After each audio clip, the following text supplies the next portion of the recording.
I know, so many days and no see. And you guys also missed my vlog. So here I am with my weekend vlog. तर तुम्ही पण विचार करत असाल ना, last वीकेंडला इतक्या जोशमध्ये या पोरीने सजेशन अँड ऑलचा पोल टाकलेला आणि आता चक्क गायब. तर मी तुम्हाला सांगू इच्छिते की दॅट वॉज वादळापूर्वीची शांतता. कॉज अब होगा कमबॅक. तर ठरल्याप्रमाणे I am completing what you said. So why to wait, let start from today. तर someone asked about my skin glow up का राज. तर या अंधारलेल्या आणि टॅन झालेल्या चेहऱ्यावरही तुम्हाला ग्लो दिसत असेल तर याचं सिक्रेट आहे धिस नेविया सॉफ्ट मॉइश्चरायझर. तर जेव्हापासून मला मॉइश्चरायझर हा प्रकार समजला आहे, this Nivea soft is my all day moisturiser. And then this वावचं सनस्क्रीन, जे मी काही दिवसांपूर्वीच वापरायला चालू केलं आहे, but it also feels very good, lightweight and the best part is no white cast. आणि स्किन म्हणलं तर लिप्स तर आलेच. सो दिस झुडिओचं lip balm gifted by my sister.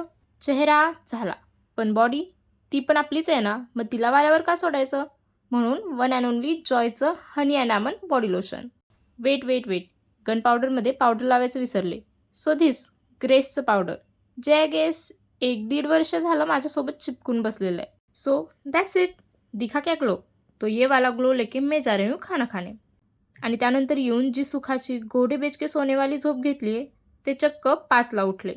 And then had a panipuri and a chai with this beautiful colourful and मनोरम्य view. And that's how with lots of editing remaining I am ending my blog. तो मिलते हैं कल, तब तक के लिए bye bye.